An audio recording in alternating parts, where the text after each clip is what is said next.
program. I want to begin by recognizing all of you, the people who made the choice to be here, to listen and to engage. Your presence tonight is not just about the upcoming election, but it is about hope. As the author Desmond Tutu once said, hope is being able to see that there is light despite all of the darkness.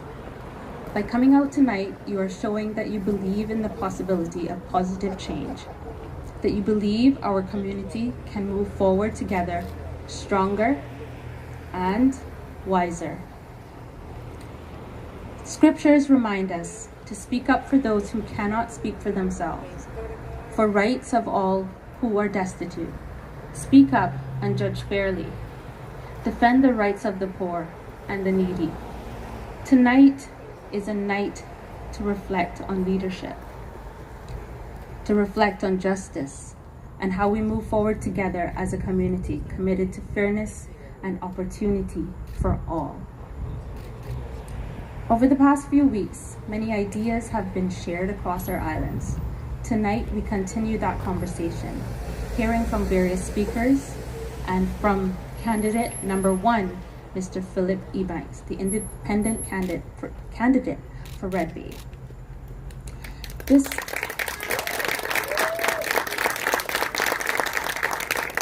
This evening marks the final public meeting before the general elections on Wednesday, April 30th, and we note the significant issues also being considered, from cruise berthing, national lottery, and decriminalization of small amounts of cannabis, all issues that are being tabled.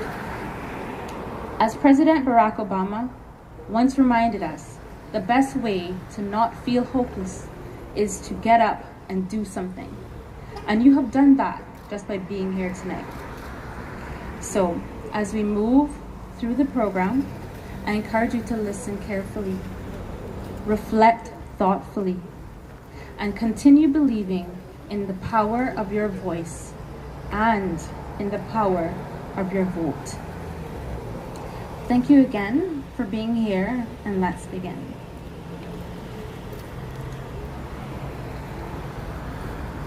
I would first like to invite Mr. John Wesley Ebanks to lead us in prayer.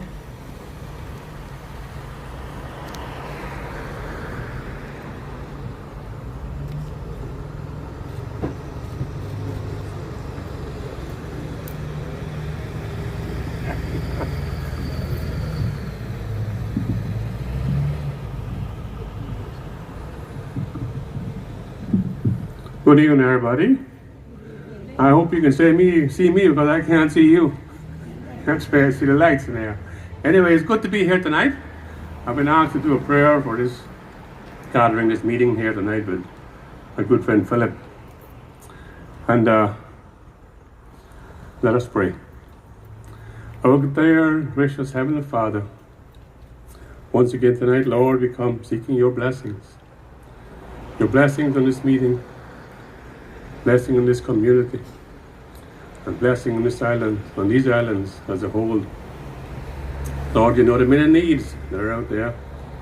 We've heard so much in the last few months. We've heard so many that seem to have the solutions, and those that are always trying to make you believe, well, we are the answer to these problems, and we surely hope that they do have them. We ask tonight, Lord, that whoever will be those successful in this campaign as we come to the closing hours in this 2025 general elections, as we go to the polls on Wednesday, that folks will vote wisely, not just vote to say I voted. This is not a friendship deal. This is a very serious ordeal. Much is at stake. May we choose those that have the integrity, the desire, and the will to protect our borders protect our culture, and protect our democracy, which is at stake. Also, those that are chosen will have a great challenge in front of them with so many issues that are facing this country and the world in general. One of them is the cost of living and the economy. Much that we have to look into and try to solve and to make it better. So we pray tonight, Lord, that those candidates, and we pray for all of them, and the island as a whole, that as they go to the ballot on Wednesday, they would choose wisely and be mindful of when they choose of those that will be able and willing to take up that mantle and continue the race for the next 4 years in our country. Ask the Lord to bless us all. In your name we pray. Amen.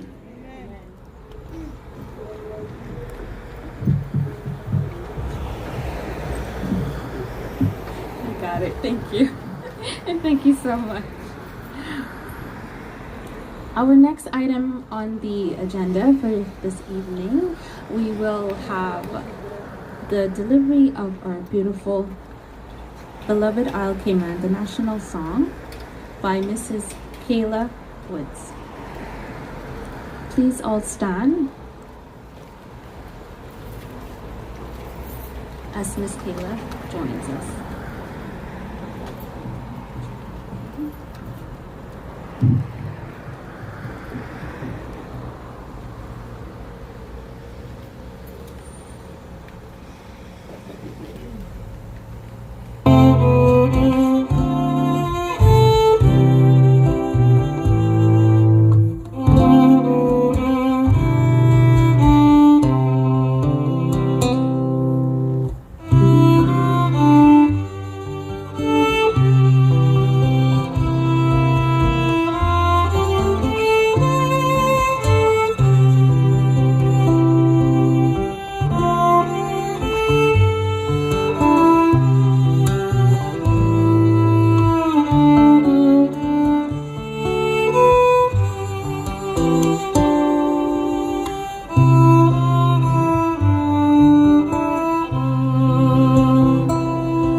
Thank you, Mrs. Woods, for that lovely rendition of the national song. We will move now into the meat of the matter. We will have a number of speakers before our candidate number one, Mr. Philip Ebanks. And first on the program is Mr. Raul Nicholson Co. Our first speaker this evening, a respected business leader, former CEO of Digicel Cayman, and seasoned advisor in the financial services and telecom sector. Tonight, he will share why he believes Philip Ebanks is the leader Red Bay needs to build real opportunities for young Caymanians. Please welcome Mr. Nicholson Co. done, Mr. Politician man. You done a wonderful job at tear down with country demolition man. Fibbly bang, well done, Mr. Politician man. You done such a great job selling out with country with your business plan. Well, you forget a round of applause beyond the... Good night, everyone. It's exceptionally nice to be here in Red Bay. I actually drove all the way from West Bay to be here, so it took me a while to get here. Before I actually start, I just want to give some context as to why I was asked by Phil to do this. I've known Phil for quite a while, since I was like 14 years old, so approximately 10 years. I'm dating myself, so I'm 24. And in actual fact, I've known him for about 3 decades. And what I've known about Phil when he was a police officer was someone that not only upheld the law, but ensured the law was followed by everyone. And that is a trait that I think politicians, business leaders need to adhere to now. Phil was someone that was feared, at least in my generation, and thankfully I never actually got the privilege or to meet Phil in his professional capacity. I never sped. I didn't have a car at the time, so I really couldn't speed. I wasn't running that fast. But the fact is, he was someone that was feared within the community because not only was he someone from West Bay, but despite him being relatively young and close to our age, he was no nonsense. If you broke the law, he held you accountable. And I think that's what we have lost in Cayman. We allow things to happen, and we play in the blind eye to it. We just, let's leave it, it will get better. It won't get better. And that's why I'm here. I take these opportunities very seriously when asked to do these things. And I not only think of the opportunity, while I do like to talk, and I do like sometimes being on TV, when endorsing some people, you have to take that as a very serious thing. You have to look at the individual, look at their past performance, and judge what they will do in the future. And I've seen Phil as being someone that is honest, that is truthful, and that will do the right thing. Not only the right thing because it's legal, but more importantly, the right thing for Caymanians. And Phil, after having met him a few weeks ago, and just having informal chats about what his plans were for Cayman, what were the important things, I felt that he genuinely cared and had true empathy. Not empathy for the limelight, but in a humble way, looking at things that affected Caymanians, specifically our young people. Our young people are going through a very difficult time. Even when you think about it, when we were younger, the things that they're facing now are sometimes insurmountable. And we have to take drastic actions to fix those issues. It's not going to be just lip service. It's not going to be just an ad on Facebook, this is what I'm doing, or put it on a placard. It has to be real actions, tangible things that are going to fix these issues. And it has to be actionable. It can't just be, esoteric discussions on, we know lower income housing and we need affordable housing. It has to be things that are going to happen. And one of the ideas that Phil has, which I think is actually extremely powerful and can be done quite easily, and it is being done in other countries. For example, in Bermuda, they have generational mortgages. And that may sound sort of weird, but what it does is lower the cost of living, the cost of ownership to young homeowners. And at the moment, the price of not only real estate, but land is so insurmountable that we have to actually look at creative ways. The banks will actually like this because they will get a known entity that's going to pay them for an extended period of time. But at the moment, the threshold to actually become an owner of a home is so high that it's not an attainable goal. And I think that it's impossible for us to do that by not engaging the banks, but also think creatively. Another idea that Phil has that I'm a huge proponent of, is the idea of creating higher density homes or higher density plots to allow people to own land. That is what we build Cayman for. Cayman, we cannot grow economically and don't grow socially. The two things are intrinsically linked. Because when you have people that are not taking part in the economic well-being of Cayman, what you're going to have is disillusioned people who then become disenfranchised. And when that happens, the livelihood that we have, the peace and quiet and quality of life that we have will be basically destroyed, and we cannot recover from it. We have examples of this throughout the world, close neighbors, that they have grown economically, but they did not grow socially. So I am an advocate that we have to think of both things, and as I said, they're intrinsically linked, and we must choose wisely in the selection. I know the pastor said that, and that's a very, not only a poignant statement, but it's imperative that we choose wisely, because our future is at stake. And I know we hear this all the time, but it is very true. So we have to think of people that are going to do the right thing, irrespective of what they're being faced with. And when you look at what Phil has done, it's a true grassroots movement. He's actually attracted people like Armando Ebanks, Samuel Jackson, who are all his trusted advisors. These people have Cayman and Caymanians at heart.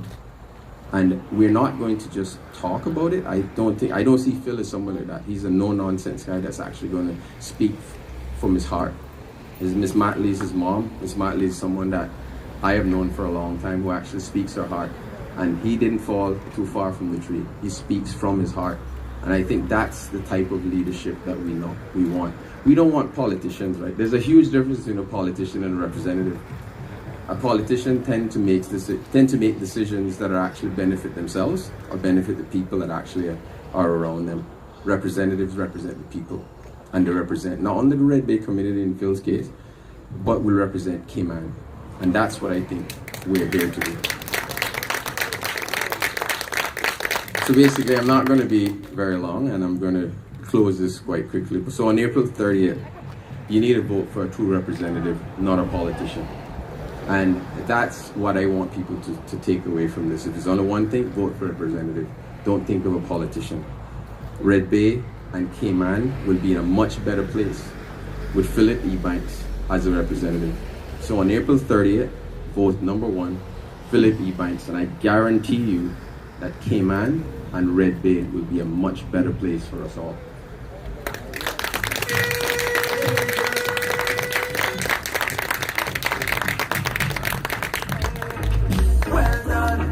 Well done, Mr. Politician Man. You done a wonderful job at tear down with country them.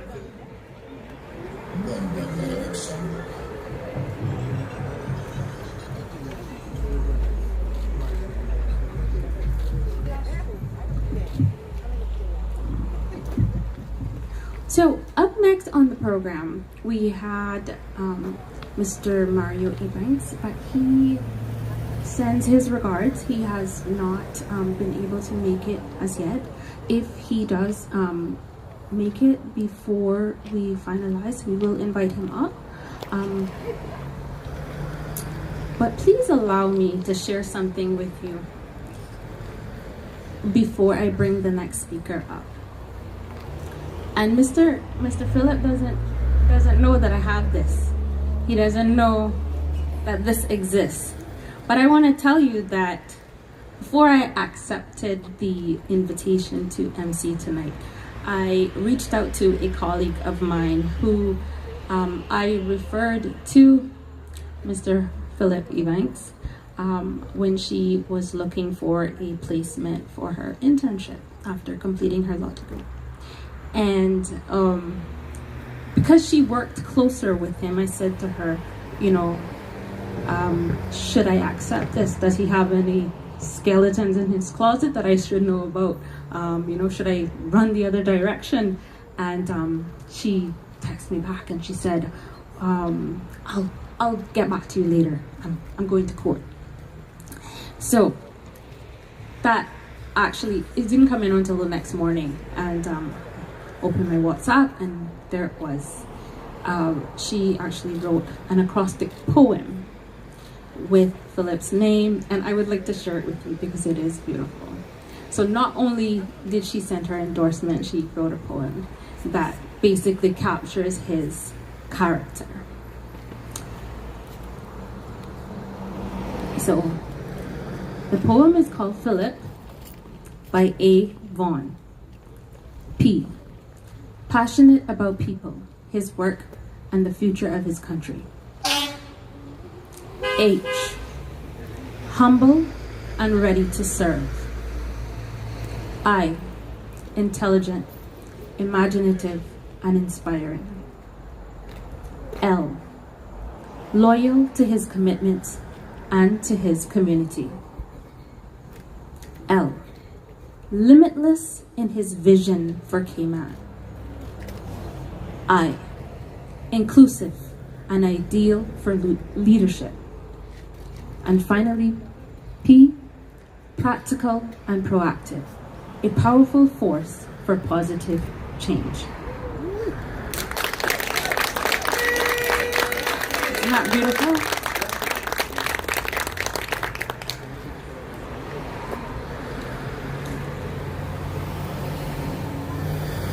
So needless to say, I did accept talking. And now I would like to invite Ms. Katina Anglin, a dedicated attorney, advocate, and daughter of the soils of Brush Tree Hill, West Bay. With a strong background in law and community service, she brings a powerful voice to the conversation about women's empowerment and education, pillars of Phil's vision. Please join me in welcoming Ms. Katina.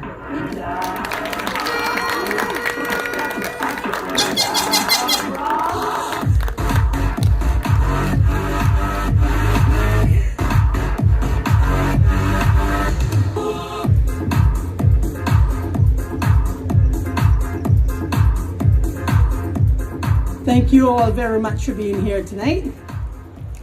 I think, Ms. Judah, you're going to have a lot of fun moving this microphone up and down, because the next person coming up to speak is probably going to be taller than you as well.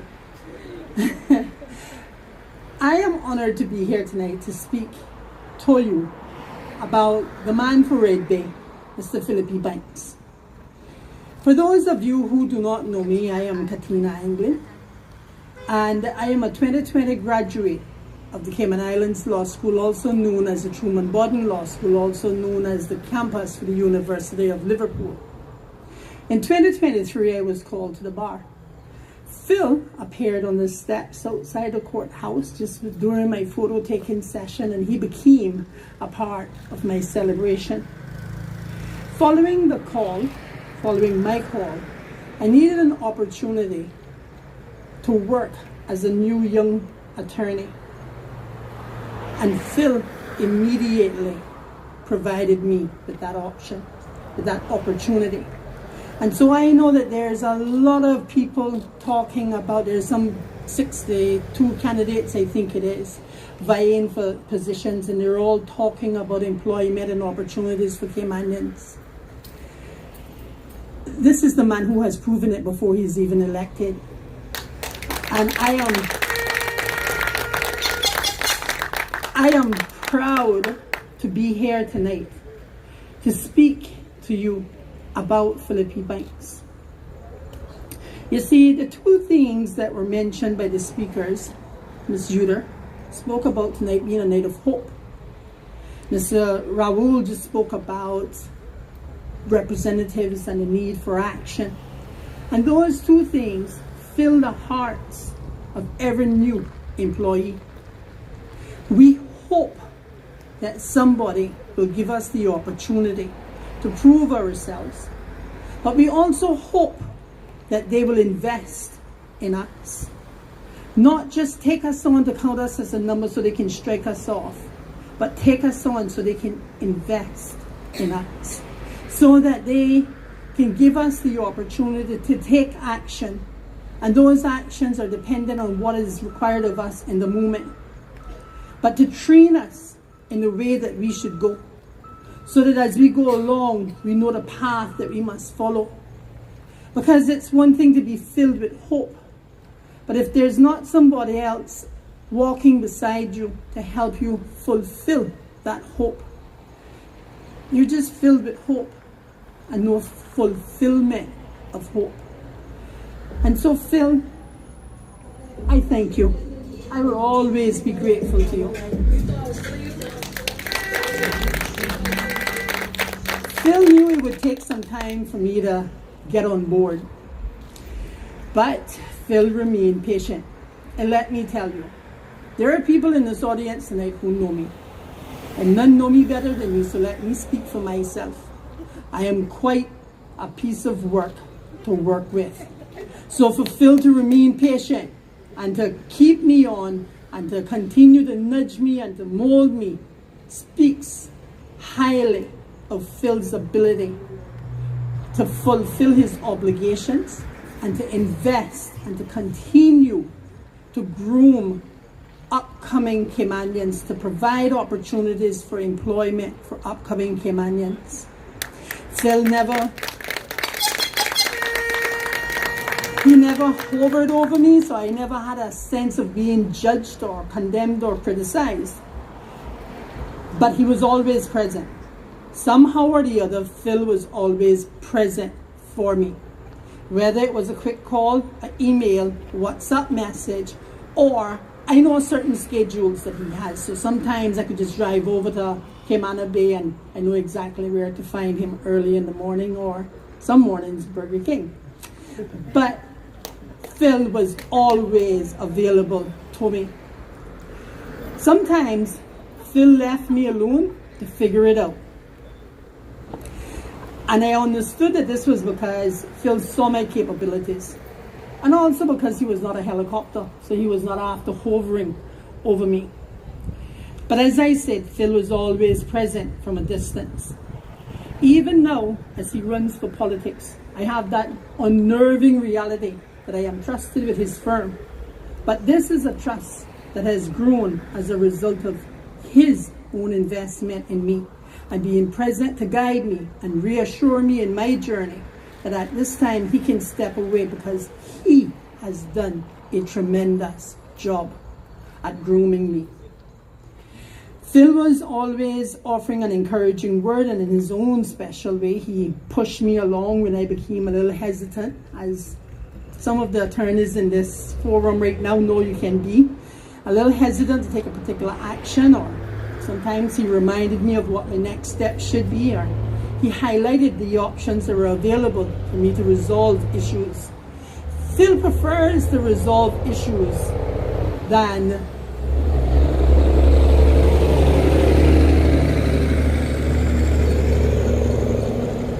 to get into a whole lot of pointless litigation oftentimes. Because if you can resolve the issue, it is the best outcome for the parties. Because of the opportunity and trust afforded to me, I now have conduct of one of the largest cases in this country at this time with 9 plaintiffs and 2 interested parties in a judicial review matter. I would never have had that opportunity if Phil had not opened the door for me, fresh from a call as an attorney to the Cayman Bar.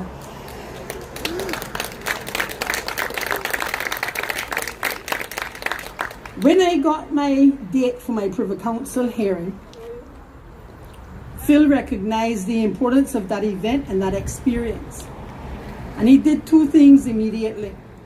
He encouraged me and said, "Oh, you must go to the UK. You have to go to that hearing. You have to go to the Privy Council." And the second thing he did was, still all in the same breath, said, "I'm going to help you get there."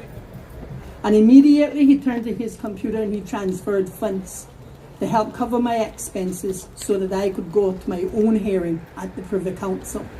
Thank you very much, Phil, for providing me with that moment in my life.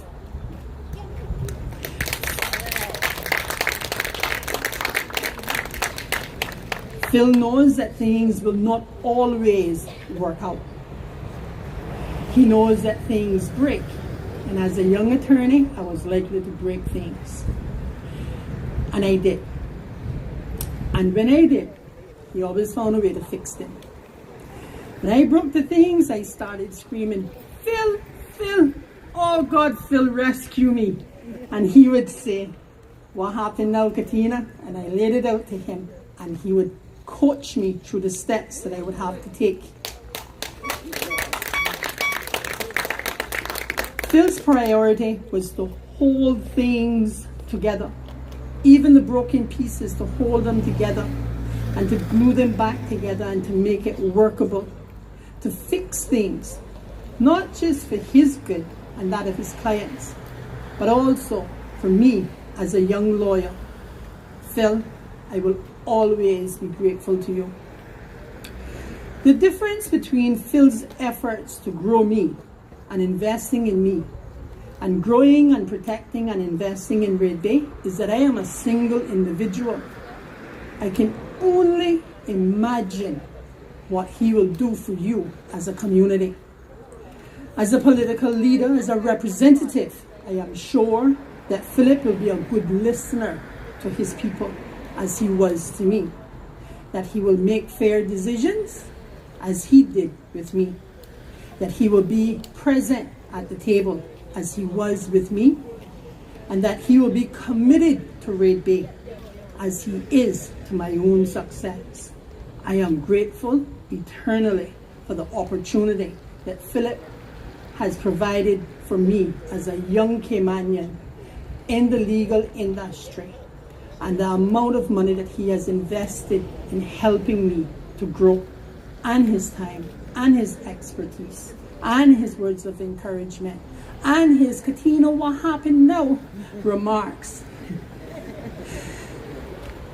But let me tell you what will happen if you do not vote for Phil in Red Bay. As I tell him in West Bay, dog will eat your supper. You see, here in Red Bay, a good thing he's not down in West Bay. They're not running down in West Bay. But here in Red Bay, you have probably the strongest money machinery is the PPM machinery up against Philip here in Red Bay. And while I would admit that there are good representatives on the Red Bay platform, on the PPM platform, I will tell you this, Red Bay, it's certainly not the one that he put up here in Red Bay. And why do I single him out?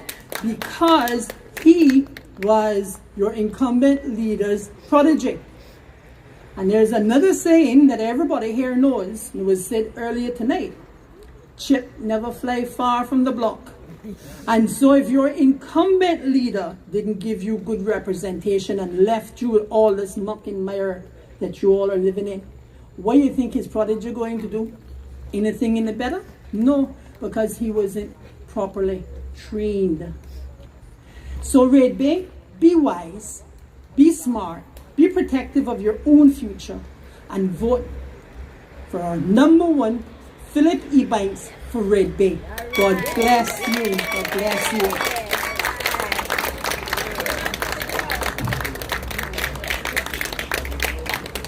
I have to leave now because I have a lovely night. A 7-year-old woman in West Bay, they're waiting on me to get home. God bless you.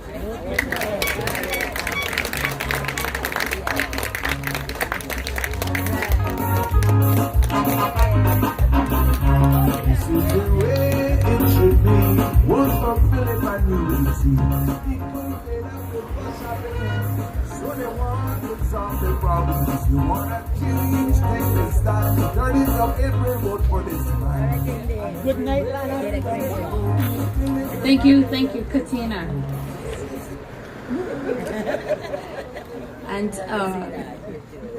to keep the flow going, we will have our next speaker, Mr. Sammy Jackson, the Caymanian attorney and advocate whose support for Phil is based on a shared commitment to practical, future-focused leadership. Mr. Jackson will share why Phil is the candidate of action, not just words. Please give a warm welcome to Mr. Sammy Jackson. All right, Sammy.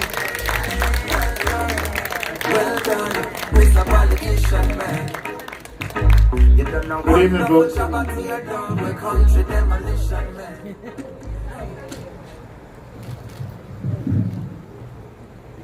So here we are again at the end of an exciting and grueling election campaign. It gives me a flashback to 4 years ago, much more so because Phil was there too at my side. I need to probably explain to you why I feel committed, absolutely committed to Phil. And it's not just because he's a good man and a good candidate and a hard-working, competent attorney who I believe will be the best representative Red Bay has ever seen. But it's also because Phil was an integral part of the team that I put together quite hurriedly back in 2021 to make the bid for the seat against all odds. Phil was the guy who gave me the real feedback that I needed on the street, because he lived in the district. He knows everyone, or just about everyone in the district. He knows what the district needs. He knew it then. It's the same then, same now as then, because nothing has really changed. And we'll get into that in a bit. But that is the reason I'm here tonight, again, to endorse Phil. So we're nearly there. The finish line is in sight. And as someone who fought hard for the seat 4 years ago and managed to get more support than many thought possible, with Phil's help, it's my solemn hope for this district that you make the right choice this time, and that you will finally get some proper representation. As I've said before, no district is more deserved of attention and representation than this one, because you've all been neglected for far too long. And that is simply unconscionable and unacceptable. But, good folks of Red Bay, you and only you can change that. You're the only ones that can alter that situation now. You have an opportunity in front of you to select from a number of candidates, but the only one that, to me, that is the best candidate to address all of the challenges that this district has is Philip Ebanks.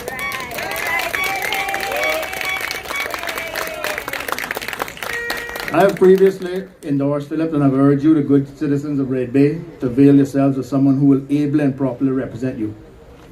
On the basis that repetition bears emphasis, I would again urge you to do what is in the best interest of this district and elect someone who will engage with all members of Red Bay, of the Red Bay community, and will advocate and fight for your best interests, and someone who I believe will do everything he can to transform this district in much the same way that my friend J. Ebanks has done with the district of Northside, which is unprecedented, I believe.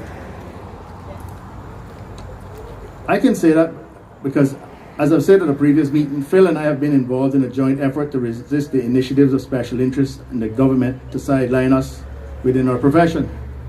It wasn't just me and Phil, there were other members of the bar who are here present tonight who supported us in that cause. We literally had to fight for our survival in a industry which is dominated by very large firms who didn't have any sympathy for small local businesses. Much is the state of affairs with regards to all businesses in Cayman today. And I pause there to say this. I think one of the reasons why I can wholeheartedly endorse Philip is because he, being in the trenches with me, he understands the needs of not just the Red Bay community, but the Cayman Islands community at large. And whilst there's a lot of talk about us addressing the cost of living, there's another element to that equation that we have not yet addressed sufficiently. And that is the standard of living and opportunities for Caymanians. Because as a good friend of mine said recently, a high tide should float all boats, raise all boats. And we have seen for far too long the disenfranchised Caymanians who lay in the wake of the huge success of others. We have deprived them of opportunities, and I know that that is one of the things that Philip will address specifically if he is elected. That's right. And I know this because when we were having our fight, Phil stood firm, and myself and a few others of us local lawyers, and we were able to push back effectively and prevail against massively greater odds. All it takes sometimes is to simply stand up. So Phil is a man who I know from experience, would stand up and fight for what he thinks is right, no matter the size of the opponents or who they are. Phil stands up from his opponents because he has the right mix of experience to ably represent this district. He is uniquely qualified to be able to troubleshoot and resolve the myriad of problems that this district faces. As a former senior police officer of the rank of superintendent, I believe, he will know what needs to be done to address the issue of crime, which is, I believe, getting out of hand in this district, has been for a long time.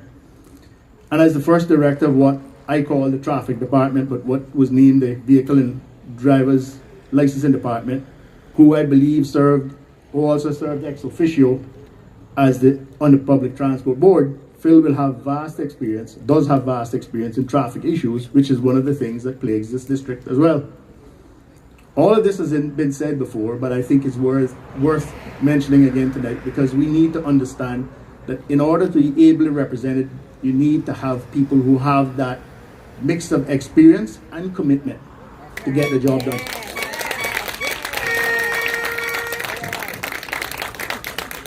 And aside from his experience, Phil is most definitely qualified because he has integrity as well as competence. He will take the job seriously, as he's trained to do in his profession as a lawyer. He also has the right temperament and mindset for the job, probably much more so than I would. Instead of just talking about problems, I know he will find solutions. He has the compassion for his people and will represent them to the best of his ability. On matters of importance to this community, we will seek out and listen to the wishes and concerns of the people of this district and the island at large, rather than what we have seen, which is representatives, which is the greatest misnomer of all time as applied to them, operating in a vacuum, assuming that they know what's best. What we sadly lacked, what we thought what the one man, one vote move would guarantee us, is direct representation. But surprisingly, there's very little of that, particularly in this district. Because when you have someone who believes that they know all the answers, or simply doesn't care, then you're not going to get direct representation. That is not how Philip will operate. I can assure you of that. Phil will also not be bought out or bought off by special interests. There's a lot of that as well. I've talked about that before on many a platform. What do I mean by that? I mean there's a lot of folks here who sponsor politicians in every election in hopes that they will address their specific concerns. They're usually people who have disposable income, who probably whose issues don't need to be addressed as much as regular folks. So what happens in that instance is the regular folks get left behind. Phil will not do that.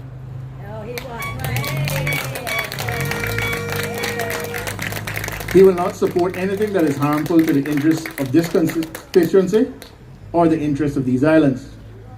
In short, ladies and gentlemen, Phil is the only choice you have if you want to break the cycle of lackadaisical representation you've had for the last entire 2 election cycles. You're not going to get it from the other representatives, in particular the champion of the incumbent, the right-hand man, as he called him. And as I said at Phil's last meeting, if the body hasn't done anything for you in the last 8 years, what do you expect the right hand will do for you? So folks, and I'm speaking specifically now to the voters in the Red Bay district, I would urge you on the 30th of April, this coming Wednesday, that you do yourself the favor that this district so well deserves and vote for number 1, Philip Ebanks. Thank you.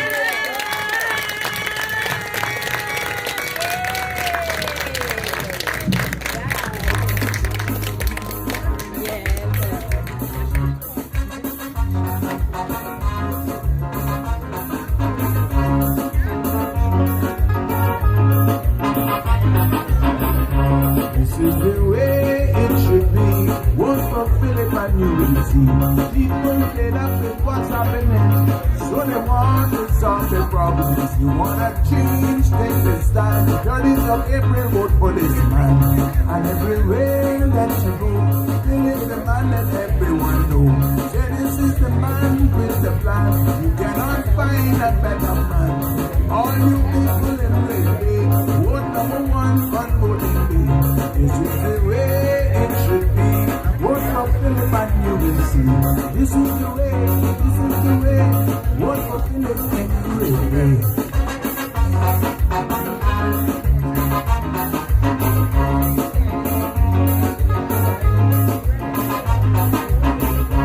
Now this man has good quality and he will help the economy. He's a good man all around, and he knows danger in town. This is the way it should be. One for Philip and you will see. What's happening? We can't go down this road again. And it's time to stop this now. This is the man to show you how. You know his record is not good, so go ahead and vote on his board. This is the way it should be. Vote for Philip and you will see. He's the man for the economy, with better jobs for you and me.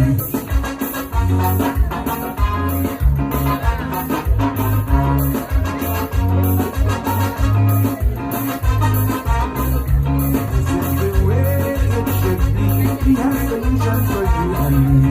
This is the way, vote for Philip and you will see. This is the way, vote for Philip and you will see. This is the way, vote for Philip and you will see. Vote number one.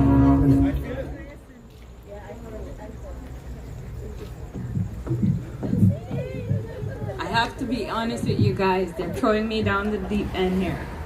So, my part was supposed to be done, guys, but yeah. So they've given me this, and it's all unscripted. So bear with me. So we've come to the part in the program where we're going to hear from Mr. Philip Ebanks, candidate number 1 for Red Bay, and he is a man who is passionate about his district, about his constituency, and about his country. He is willing to be that person who stands in the gap. As you've heard from our other speakers tonight, they are in support of his leadership, of the way that he wants to see things move in Cayman, and they support you going out on Wednesday and voting for candidate number 1, Philip Ebanks. I want to invite him up here for this last time for the 2025 election. I invite you to listen and to reflect and be ready, because when he gets in, you'll know where to find him, because he's promised you a constituency office. Philip Ebanks. Thank you. I guess with that we can all go home now, right? Good night, Red Bay. Good night, Cayman. It's a real pleasure to be here tonight, to be able to present myself one more time before the election day, which is on the 30th of April, 2 days time. It's has been a really great ride for me, a good opportunity. I've visited so many homes, I've shaken so many hands, I've had so many promises for people who are said that they're going to vote for me. And as I said before, it's a really great opportunity for me to be here, to present myself, and I look forward to the opportunity on the 30th of April.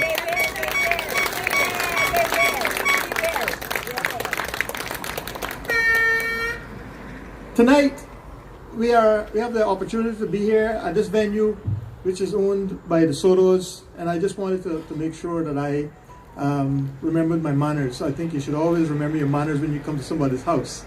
And to say thank you so much for the opportunity for us to be able to be here and to be gathered tonight in this location. Also, all those people out there who are in streaming land, which is a popular term nowadays. Everybody has been saying to me, Philip, I don't know if I'm going to be there, but please stream this to us. So that's what we're doing. We're going to do that tonight. And of course, on the 30th, I want you to also stream your vote to me, because I need that vote. I need that vote.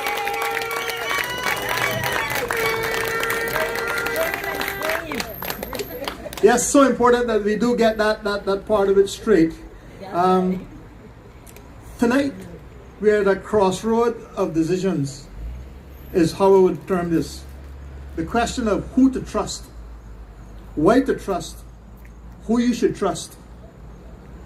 I put myself forward as someone who has 40 years of experience, 20 years in the public service, 17 years of those as a police officer, where I rose to the senior rank of superintendent.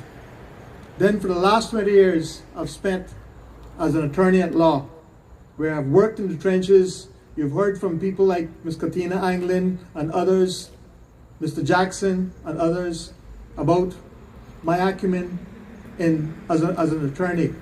What I want to say, which often goes unnoticed or people don't realize it, is that I have a history of deeply caring for people. That's true. You know,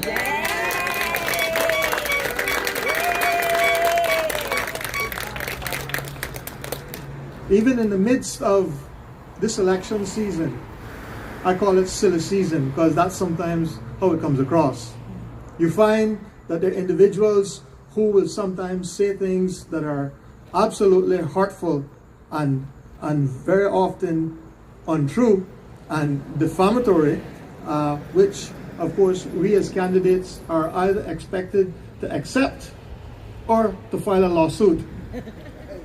Well, as a lawyer, clearly, you know, there is always the possibility of a lawsuit. But I'm also minded that at the bottom, at the heart of all of this, is that we're all people, we're all Caymanians, we all, at the end of the day, deserve the opportunity to express ourselves, even though some of it's kind of, you know, it's unlawful, but at the same time, we also, as candidates, need to have some compassion too, because there's not everything that is said in public is said in a way that is clear that it is from somebody who is really well settled.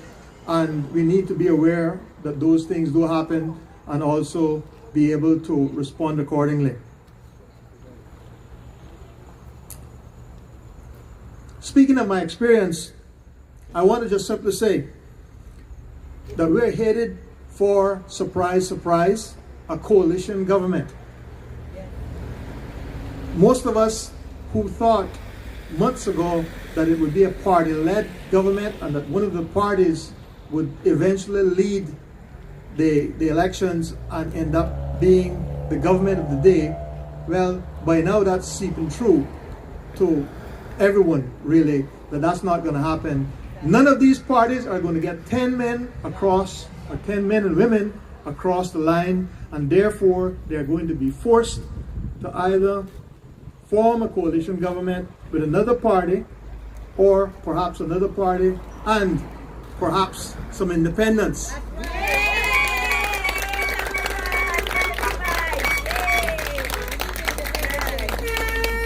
Going forward, I want to say this, that in Red Bay we have 5 possible candidates. But I also want to think of this as if we're choosing a football team. And when you choose a football team, you don't put your second string out, you put your first string out, you put your best candidate forward, because that's what it takes. That's what it takes to win. And on the 30th of April, you vote for me, and you will have a winner. You will have a winner. You'll have a champion for the cause.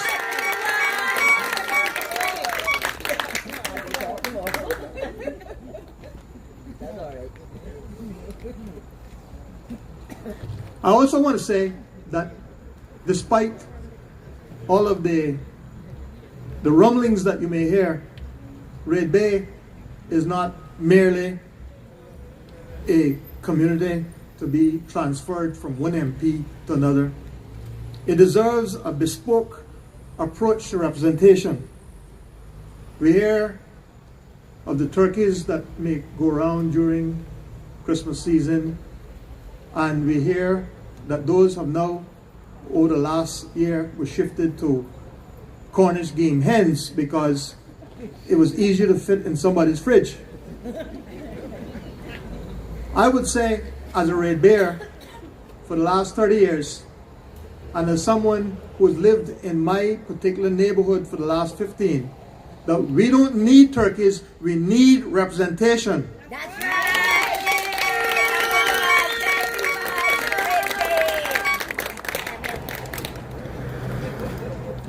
As I've gone through the neighborhoods canvassing, everywhere that I've been, practically, I've been welcomed into homes. People shake my hand. They say, I've seen your sign on the road, Philip. And I said, yeah, it's a great sign, isn't it? Yes. It's a beautiful poster, right? That's right. Yes. And what is always interesting is that in many cases, they said that they have never had their MP in their home or in their neighborhood. They have never seen him. Despite 8 years of being an MP, they have not seen him, and that is something that I am going to change. Right. If you elect me, when you elect me, we will have a constituency office within 100 days of me being elected, where every Red Bear will know where they can come when they need help. That's right. That Red Bear office is important to us. I'm going to make sure that we deliver on that.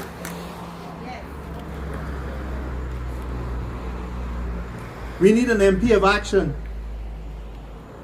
When we look back at the significant amount of public funds that are given out every year, not only paying for an MP, but also funds that are specifically earmarked for the constituency. The government earmarks $5,000 every month for specific constituency issues. Well, as they will have had it, clearly the thing that you hear, well, we don't have to be accountable for that money. And of course, if you look over the last 8 years, that's $480,000 in which we have not had a proper accounting of. Now, it's one thing to say that you don't have to give an accounting, but the fair and proper thing with any public funds is to be transparent and accountable. And when I'm elected, I will be accountable for those funds.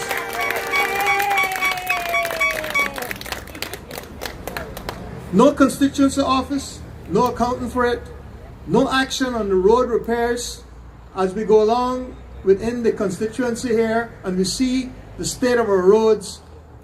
We have to be really concerned. The roads are worn out. Even the speed bumps are worn down. I mean, this is absolutely ridiculous. And when I'm elected, I will make sure that we look at all of these things and we will get these things straight.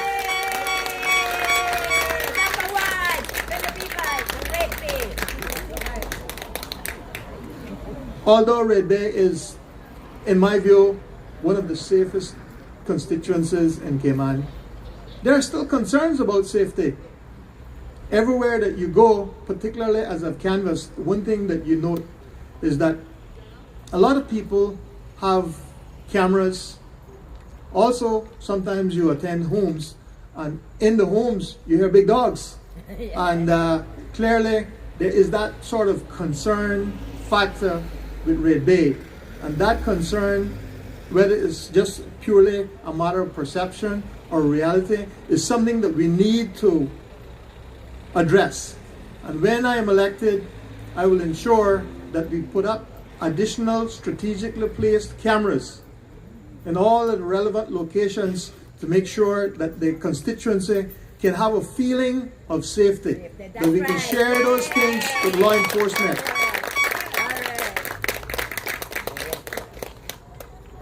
I spoke to a lady today and she said to me, Mr. Phil, the one thing that stood out that made me want to actually call you today, really wanted to make me really wanted to call you, is the fact that you have your past experience as a police officer. And I thought that was wonderful, because that was 20 years ago. And today I am known as much for my functioning as an attorney as I was ever known as being a police officer. But it does resonate with a lot of people, and I am pleased and proud of that part of my career. That's right. Yay. The combined impact of being a public servant and being an attorney.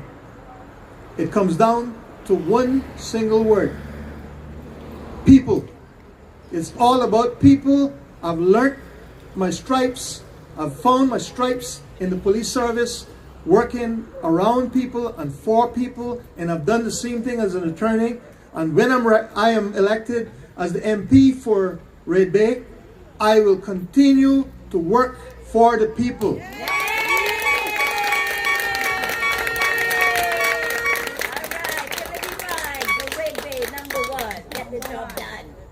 Congestion and traffic. You know, I started in 2021 when I spoke for Mr. Jackson. At that point, we talked about the issue of having a proper plan which could be embarked upon for the benefit of easing congestion. We talked about things like public transport. We talked about how some of these roads could be changed to ensure that we got a better impact, both safety-wise as well as congestion-wise.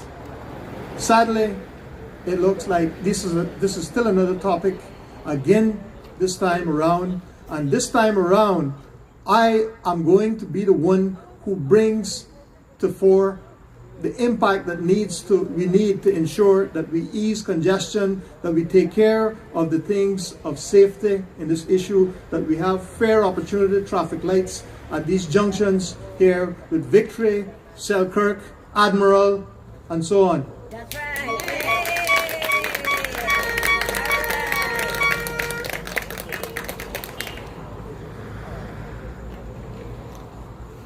My opponent, or one of them, who has been part of the party for the last 8 years, has said that he too will put in a constituency office.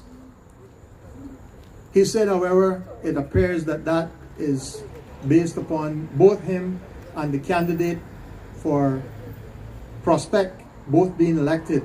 Apparently that's a joint plan.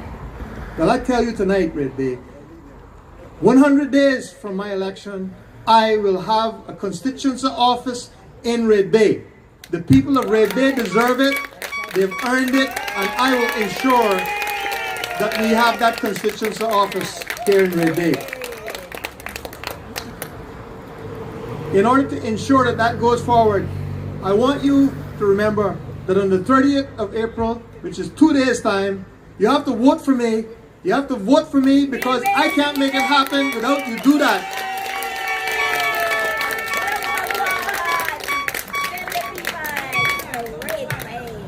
I stand as an independent of choice for Red Bay.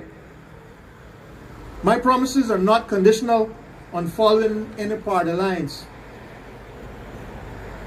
I want you to consider the fickleness and lack of real cohesion in these parties that we see. Anyone who has experienced parties in other jurisdictions know that there's no real party culture in Cayman. We are attempting to go down a route which is not a well-trod route. All of the parties, including even the longest standing one, are immature in their development. They speak of manifestos and manifestos, but at the heart of it, you see that they jump ship as soon as things become difficult. They do not stick together. You cannot count on them as a party to stick together for anything.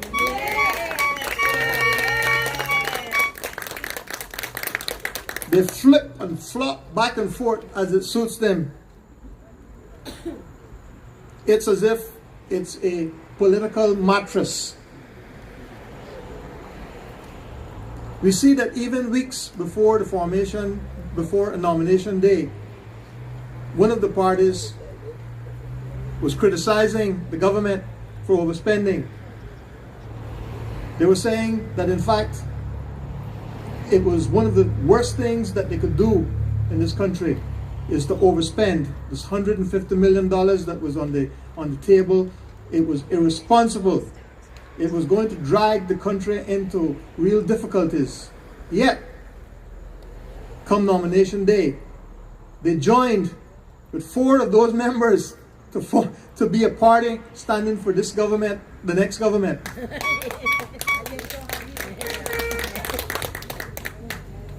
It just doesn't make sense, does it?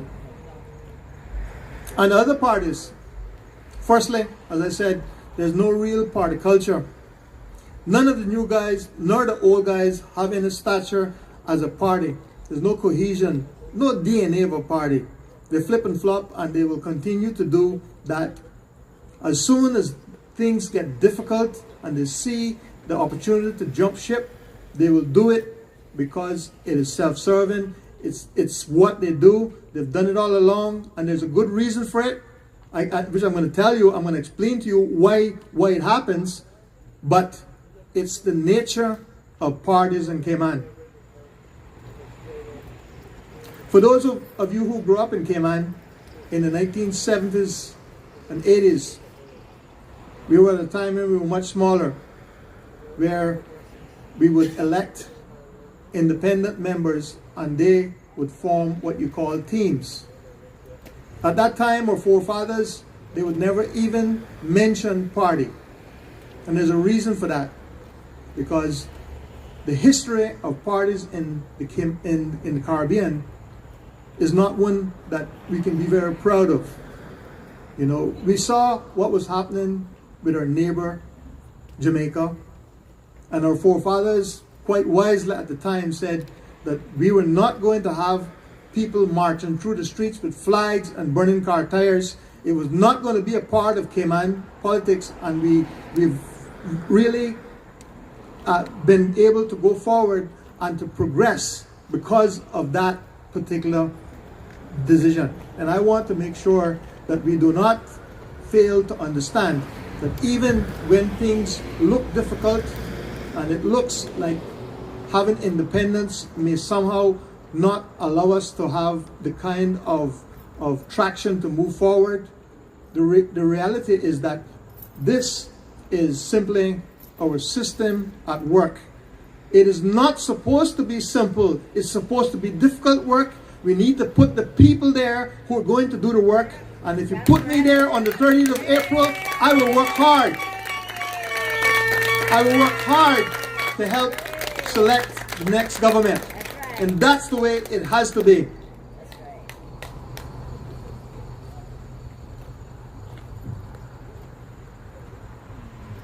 This time, unlike last time when you had a great majority of independents, I believe the lay of the land, and because of the way some of the parties have come about, that you will have more people in parties overall.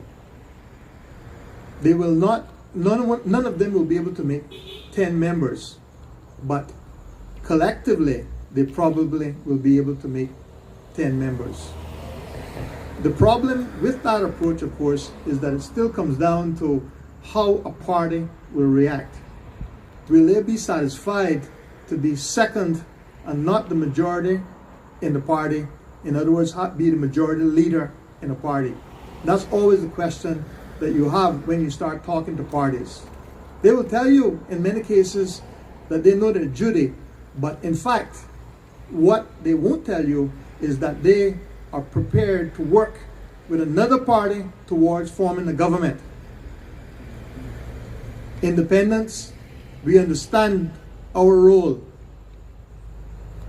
We understand that a major part of the role that we play is to be careful, thoughtful, and helpful in forming the next government. And on the 30th of April, you vote me in, and I will do my endeavor best to form the next government.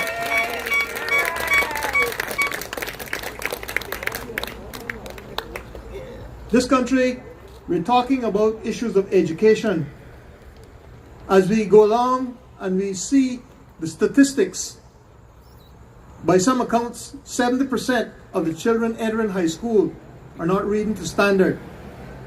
In this changing landscape, with artificial intelligence, which is set to disrupt most fields in the next 7 to 10 years, we need both vocational training and training to retool those who will be displaced by artificial intelligence. This is not something that we can take lightly. We have to take a serious stance and look at how we are going to overcome these difficulties. That is where the planning process must proceed to move forward. If we don't, we're going to be sadly put this country in a very sad position in terms of its ability to cope. I also want to just take a minute to talk about the other limb for success. We know that education plus opportunities is where we come to success. Our immigration law largely impacts opportunities. How it is operated largely dictates whether our people get across to the best jobs. We must ensure that the system works for Caymanians. One of the things that we observe is that our young persons appear to be stifled out of entering the workplace in many cases. We see that returning graduates not getting into the workplace for many months. Oftentimes they're out of a job for up to 12 months, up to a year. Against this background, the government, us, the taxpayer, have paid for the education of that individual. This is unacceptable.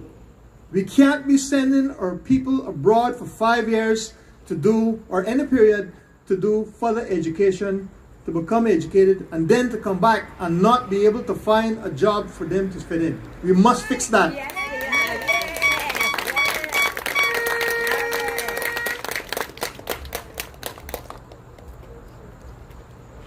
There's been some suggestions on changing the names of board in recent immigration bill to the implementation of a protection board. Again, that all sounds very positive in theory. But I also want to say that as I get in, I would want to look at that and look at those provisions more carefully to ensure that it does what it needs to do, which is to ensure that Caymanians get the opportunities in the workplace and not hinder the process of having a work-ready workforce for the business community. Those two things must go hand in hand. I will be the person to ensure that that is done.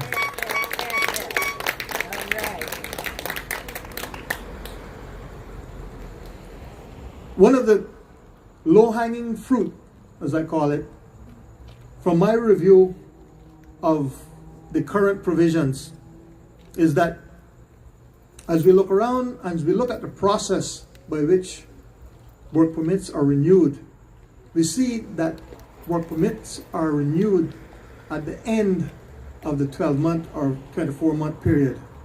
There's a narrow window of opportunity there in which the work permit is advertised, and then if there is no takers, there's no Caymanians, there's no other people that would take a priority in relation to that permit, then the permit is renewed.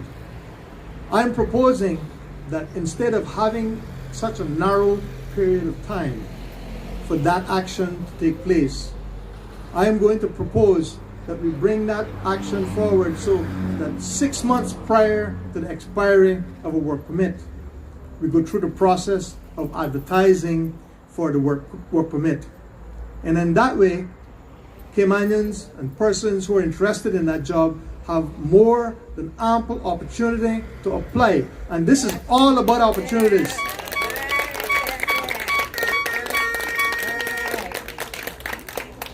I also support returning to advertisement of positions in a local newspaper.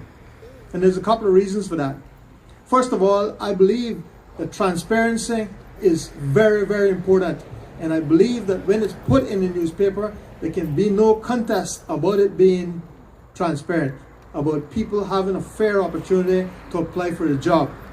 So I want to ensure that we return to advertisement of all permit renewals through the local press.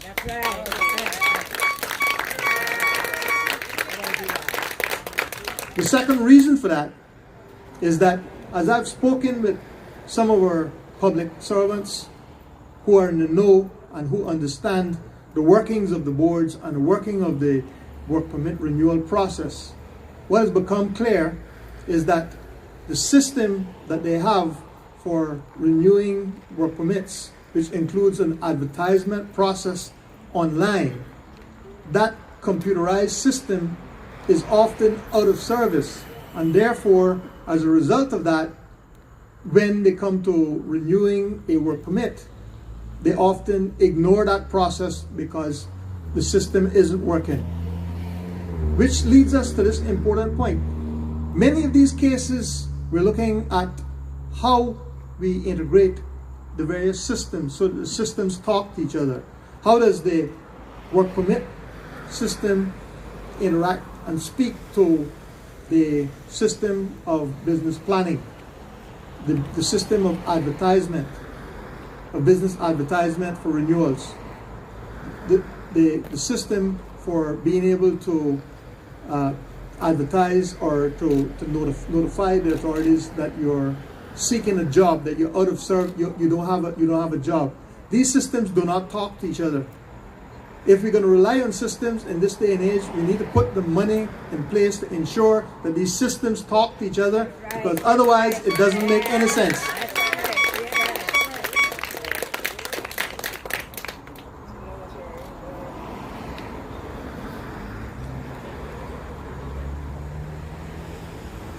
I believe that fixing these two things, the computer system that speak to each other, and also providing that the work permit application process is moved forward 6 months in advance of the expiry of the permit, will do wonders to ensuring that there's ample opportunity and ample notice of all positions that are becoming available, so that Caymanians will have a full and fair opportunity in order to apply for these jobs as they arise.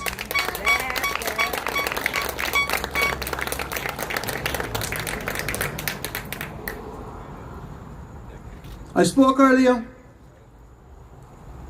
and I'd like to speak just briefly again about traffic congestion and housing. I spoke about the opportunity of implementing what I call fair opportunity traffic lights. Traffic lights at each of these particular junctions coming on to Shamrock, whether it's Marina Drive, Victory, Prospect, Admiral. The idea and the concept is that as we come on to Shamrock in the mornings, usually, there is a real difficulty and lack of safety at these junctions. We approach these junctions and it's as if our necks are on a swivel. There's cars that are trying to overtake us. There's cars traveling in both directions. And by the time you can get on to Shamrock, you're already a mental mess.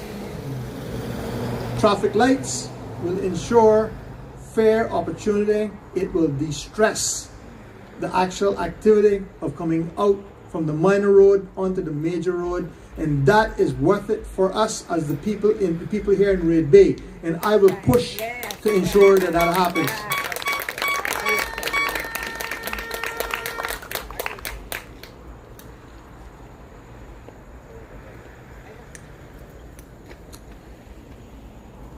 As I alluded, traffic congestion fits in some way with housing.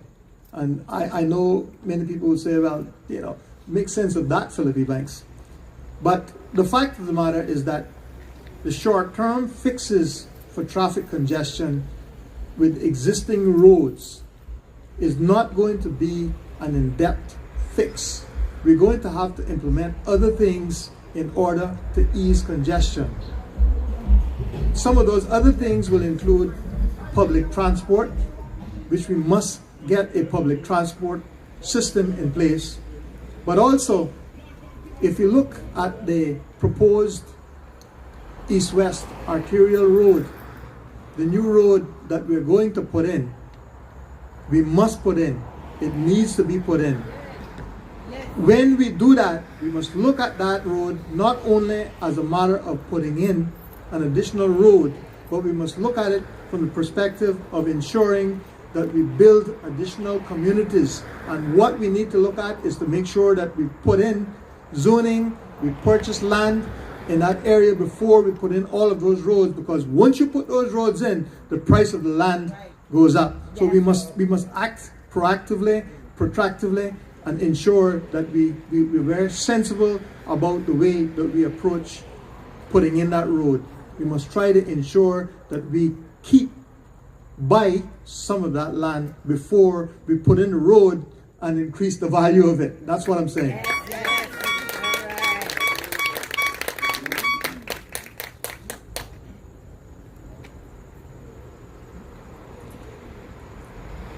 Many of you will have heard me along the campaign trail, on radio and otherwise, speaking of what is really near and dear to my heart is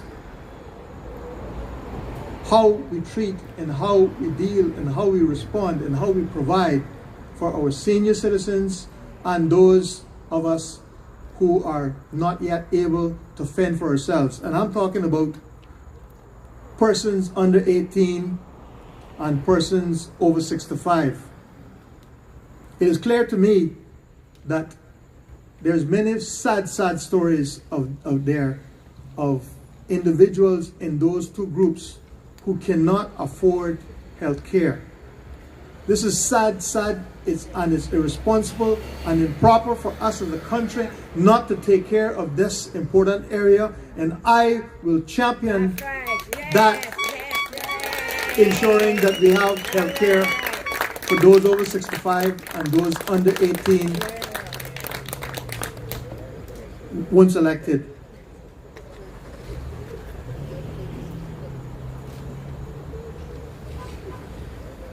I will also work to help fix housing. As we look around and we think about our own experience with housing, accommodation, safe accommodations, the one thing that becomes absolutely clear is that housing is inextricably linked to family. It is, in my view, not practically impossible to ensure that you have solid family life unless you have suitable accommodation for people to grow their families in. We need to fix our housing problem in this country. Part of it, of course, has been that the stock of housing that we have has now been diminished significantly. The government projects, although there have been valiant attempts, have not been sufficient. When you're building low-cost housing at 25 homes every 4 years, that doesn't work. What I will be pressing to happen is that we enter public-private partnerships so that government and the private sector together can look at ensuring that we build a suitable number of houses at a particular rate in order to ensure there's a fair and good opportunity for every Caymanian family to have a house.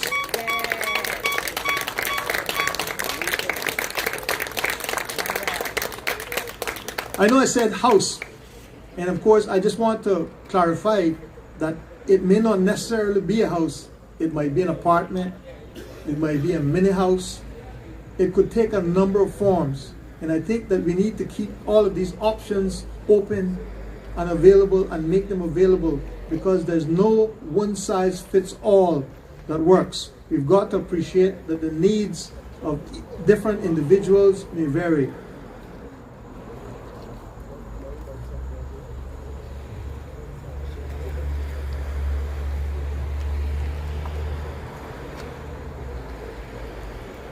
One of the issues with housing has been the high cost. As I suggested, one of the things that would help us with some housing is to ensure that government plays an active role in securing property in certain areas, particularly areas where government is going to put roads through, to ensure that there is some property there that government would have some element of control over in order to ensure that the cost does not outweigh the benefit. Yes.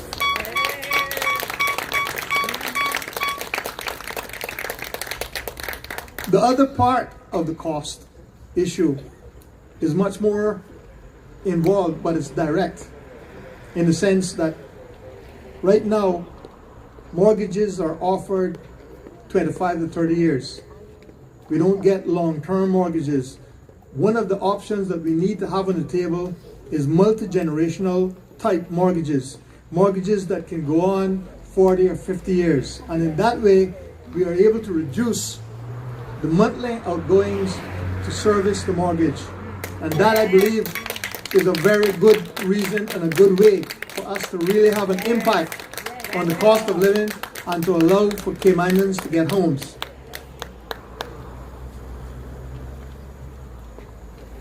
We often think about cost of living and we look to the supermarkets and, you know, I'm like you there, you know, as we go along we say, my God, the prices is going up every second and we're really perturbed.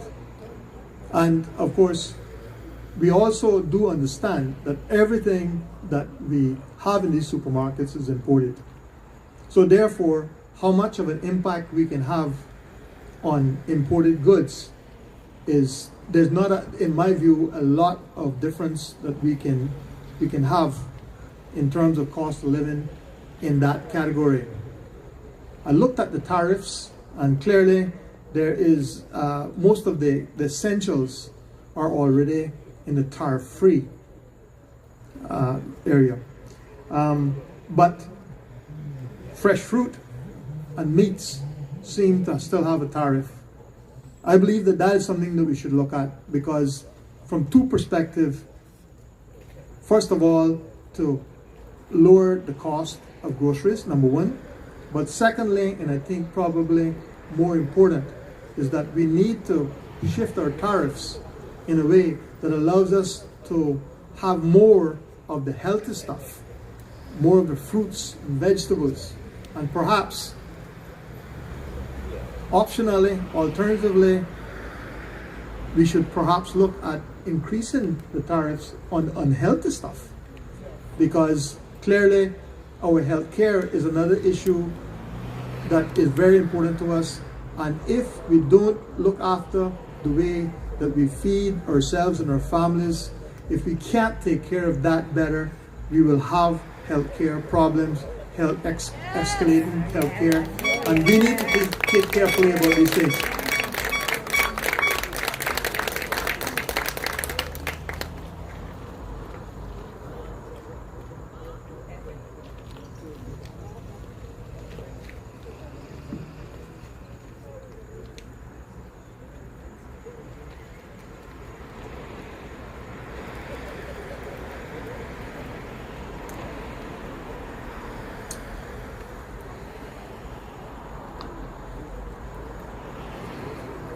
I'm also going to propose for the government that we do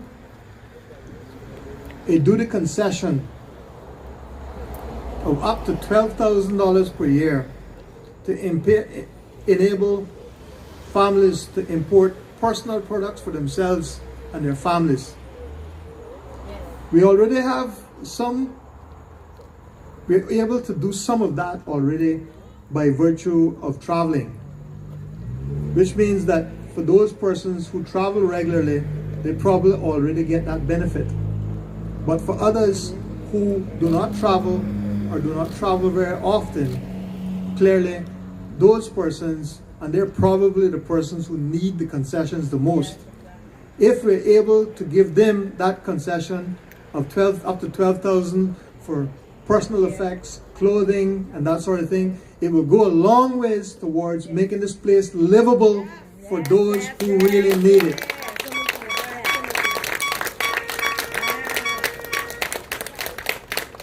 Of course, the policeman in me also responds to say that part and parcel of any such system, we must have very strict, punitive responses for anyone who seeks to abuse that process. As I've been out on the campaign trail, one of the things that I have heard consistently is for small farmers, even backyard farmers, asking and pressing for additional assistance. Assistance with seeds, with actual methodology for growing crops. And this is something which, if you think about it, it's a low-cost item. But I think it's very important that we push forward with these sort of common sense things to ensure that our agricultural department can support people in small farming and in backyard farming. I think it's important for us, and I will champion that.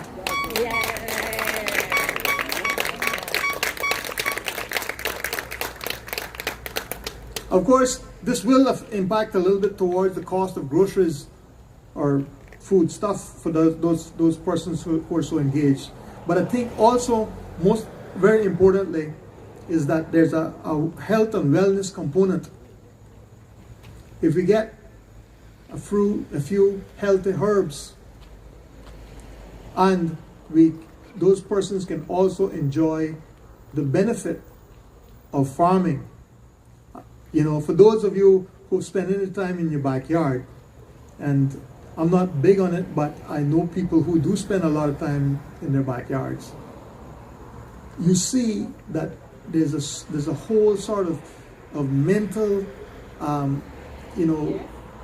they just enjoy this opportunity to be out in their backyard, to be able to be a part of nature, to be able to enjoy that.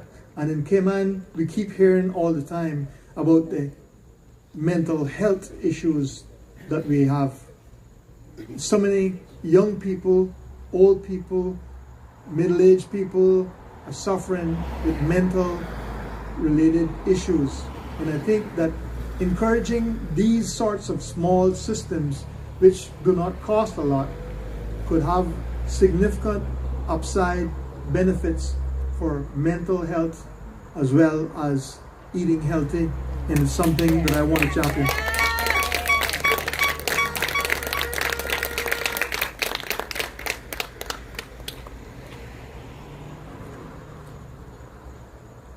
On the 30th of April, as we approach this particular juncture, 2 days away, I want to again say to the good people of Red Bay that the choices that are before them to make in terms of who is to represent them for the next 4 years are stark. We have 5 candidates. The people of Red Bay will have had the opportunity to look at all 5 of us, to look and decide 2 things that are necessary for the people of Red Bay to decide upon in terms of when determining who will be their next representative. Number 1.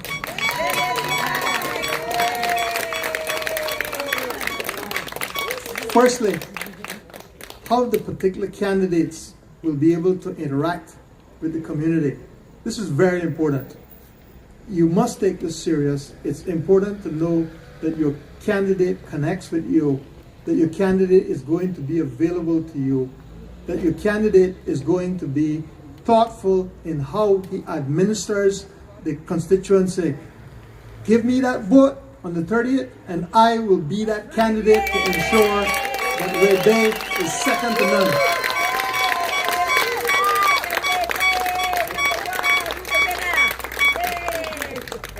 As I've come down this campaign trail, one of the things that I I've observed is that there are some districts that really have benefited from the way that their MP has been interacting and providing for that district, that constituency.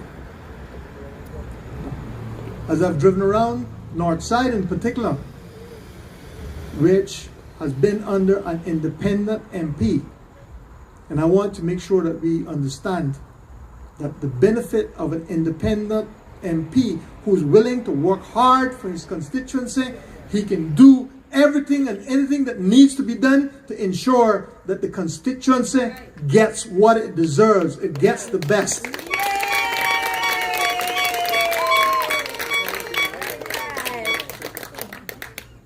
Red Bay should not be second to any constituency. When elected, I will fight to ensure that Red Bay gets the resources needed to ensure that the things that Red Bay needs, the needs of Red Bay are met.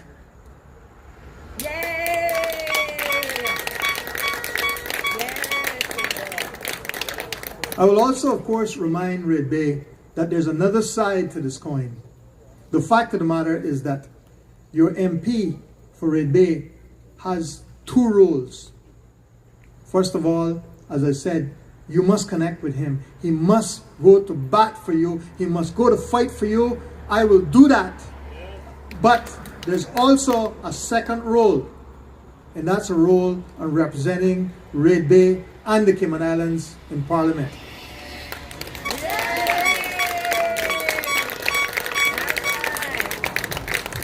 I wish that you could have two MPs for two different purposes, but you don't. You will have to have a dual purpose MP, and if and when you elect me on the 30th of April, I will be that MP to go to Parliament and act for Red Bay.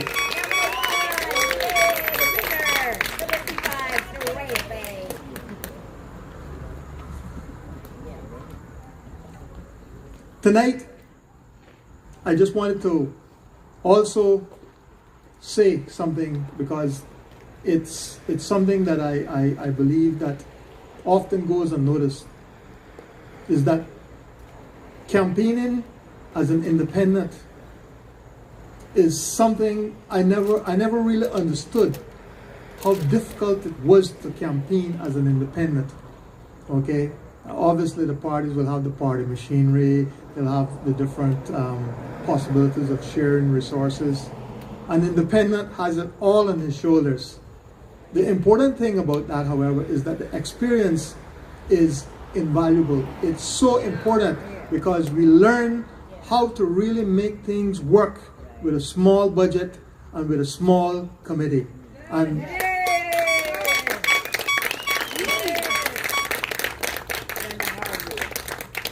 which leads me very nicely to the point that I wanted to start with, which is that my campaign committee, my supporters, my mother, my sisters, you know, I'm touched with the continued support along the route.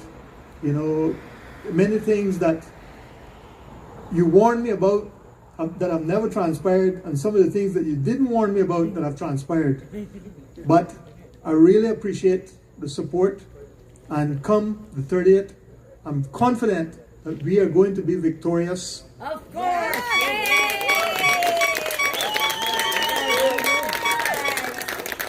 For all those people at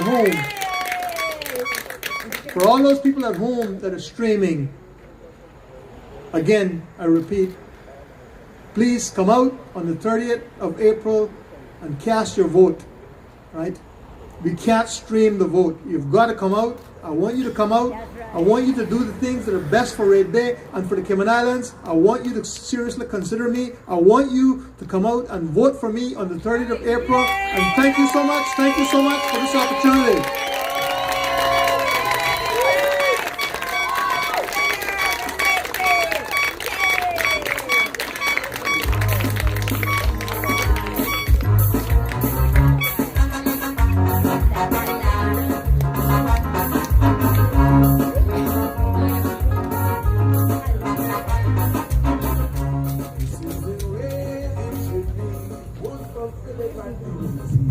people say that Mario is here. Mario. turn it up every road for this man. And everywhere that you go, still is the man that everyone knows. Say this is the man with the plan. You cannot find a better man. All you Well, thank you, Mr. Ebanks.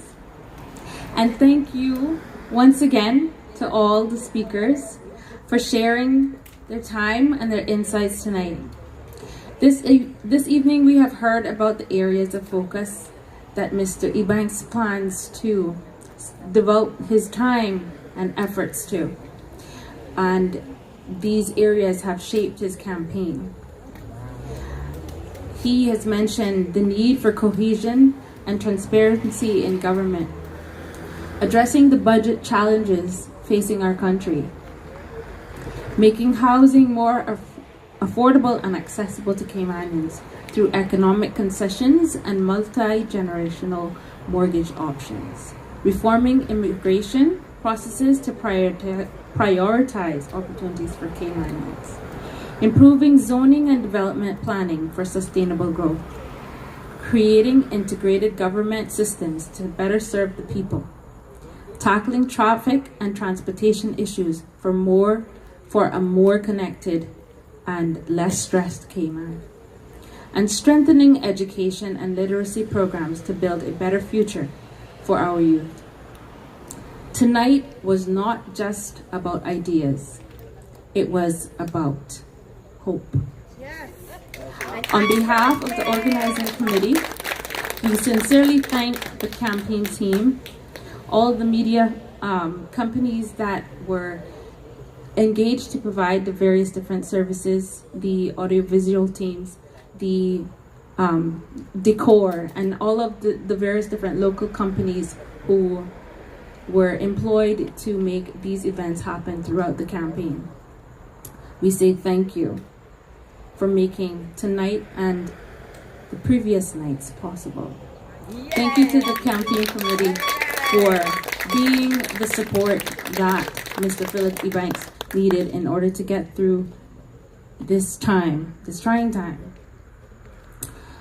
We also invite you to tune in tomorrow morning at 8:30 a.m. on Cayman Marl Road, and again at 10:30 a.m. on Word of Mouth for continued discussions and updates leading into the election. As we close, I leave you with this reminder from Jeremiah 29:11. For I know the plans I have for you, declares the Lord. Plans to prosper you and not to harm you. Plans to give you a future and a hope. Thank you again for being here. Please stick around and fellowship and enjoy the refreshments that have been provided. And thank you, and I hope to see everyone out at the polls on Wednesday and vote for your candidate number one. Thank you.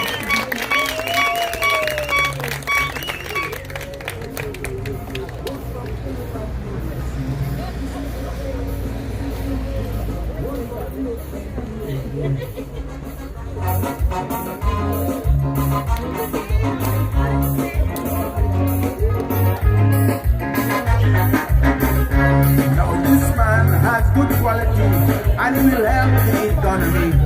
He's a good man all around, and he knows danger in town. This is the way it should be. Work for Philip and Unity. People made up with what's happening. We can't go down this road again. And it's time to stop this now. This is the man who show you how. You know his record is not gold, so go ahead and vote on his board. This is the way. One for Philip and Unity. He's the man for the economy. Better job is running by the minute.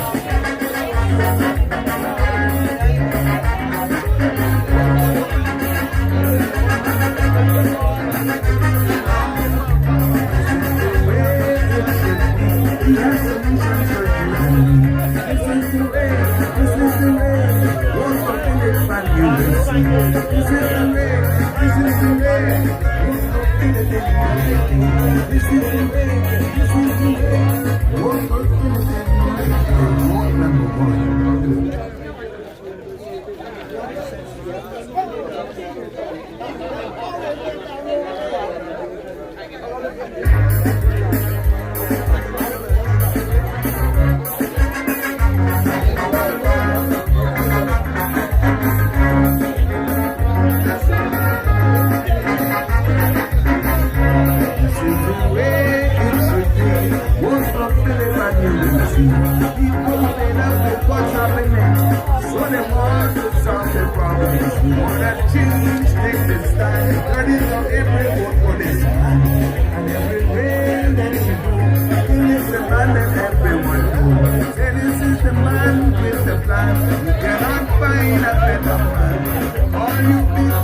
He's the man